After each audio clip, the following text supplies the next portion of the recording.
Hi, and happy Saturday. I wanted to record a bonus Q&A because it's about the heat. And this question was about how to handle that anticipation about the heat and maybe feeling overstimulated, feeling uncomfortable, feeling panicky.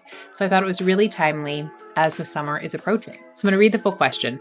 Hi, what was it like when you first started changing your approach to anxiety, especially in regards to overstimulation? It's getting warmer and warmer where I live, and I can feel my mind monitoring and tending in preparation for panic attacks resulting from the heat, even though I don't even feel that overstimulated. And I think I heard a lot of insights there already, where recognizing that it's actually not the heat that's causing the panic, the overstimulation, and the anxiety. It's your thoughts about it. Because even before you're starting to get overheated or you're starting to feel hot, there can be some anxiety. What if I panic? What am I going to do? And I'm not saying that the heat is not uncomfortable, but what I'm pointing to and what I'm hearing from there is we don't have to plan for it. We don't have to figure out what am I going to do if I get hot? Even what if I'm going to do if I have a panic attack? So it's one that tending, that monitoring, that anticipation is one, unnecessary, and two, unhelpful, because we're in our heads. And our brains are really great. So when I talk about our heads, our brain's super great for logic and getting through school. But we have something in us that is so much more powerful than our brain. Our wisdom. The wisdom that grew me, grew all of you. This plant, I could go on and on about this wisdom.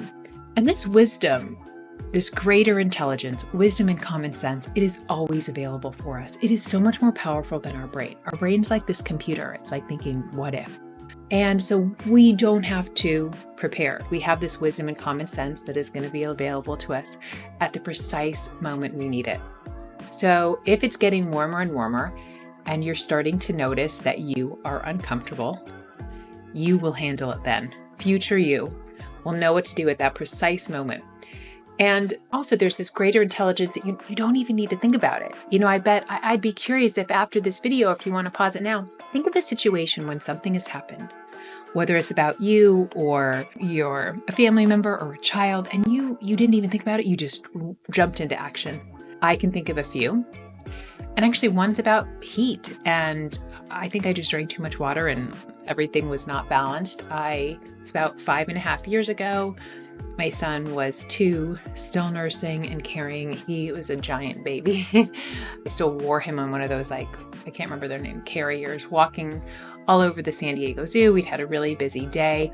And I just honestly started to feel like I was going to black out. I should have asked to take a break, but I didn't. It was like a dark curtain came over my eyes, but I didn't think about it. I was somehow guided somehow, this innate well-being, wisdom, greater intelligence, common sense, found my way with my sister and my kids. And I laid down on a bench and I ended up being fine. Well, I ended up having to be driven out, wheeled in a wheelchair and then driven out. But I wasn't panicky about it. And that is available to us. The beginning of the question was, how did my approach to anxiety change? A lot of it was I realized there was a lot less for me to do and that my doing was not helping. It was keeping me agitated, kind of keeping me shaken up like a snow globe, keeping me with a lot of noise in my head.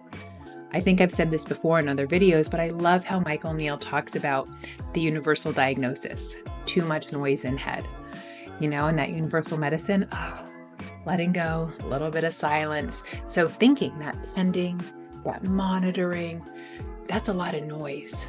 How am I doing? Am I hot? What am I going to do? Are other people as hot as me? That's our brain. It's always monitoring, and it's also always sharing its opinion and analyzing. And I know one story that I had that wasn't really helpful was other people can handle the heat more than me. And so I felt this shame and judgment. And I think it stopped me from taking care of myself. And also I think it added on a lot of noise. So then I was overstimulated by the heat. And I think our level of consciousness, our mood, our state of mind can impact our overstimulation, how well we can handle the heat. I am a more sensitive person to some things, noise, smell, bright lights. But when my level of consciousness, my mood is high, I'm better able to handle. I might still get uncomfortable, but I know I can ride that wave. I think what changed for me was it wasn't now I was going to be overstimulated and then it's just done for the day. because I saw how more fluid thoughts were, how more fluid feelings were, and experience. And I didn't then add on to it with my thinking, like, oh, here you are again, so different, so messed up, like you just can't even handle everything. Like I just added on. And how I approach the heat now is different. I think I just enjoy life more. I know again and again that I have this greater intelligence, this wisdom. I have less judgment of me, of others. I feel less separate. I feel more okay that, all right, I might want to move into the shade. I might not enjoy being in the sun as long. So I guess my takeaway would be that you have this greater intelligence, this common sense note, when you can see without judgment, oh, there I am monitoring. I don't even need to monitor because your greater intelligence is like, I've got you. And also when we are like not in that emergency where we're like monitoring or tending or worrying, like what if, we are more creative. We have, because if it's an emergency, like we don't need our creativity. So being calm benefits us so much because then like these creative solutions, whether it's you see somewhere for shade or to cool off, like, oh my God, I forgot there was this pool, or okay, hey, can we go to that restaurant that has the little water spurts? Whatever idea, there's infinite possibilities. When we don't have to tend, we don't have to prepare, we don't even have to anticipate. Because our wisdom, we're going to see all these infinite possibilities that might help us stay comfortable, stay hydrated, stay cool, and enjoy our beautiful life and the warmer weather. So I hope this was helpful. Happy summer days.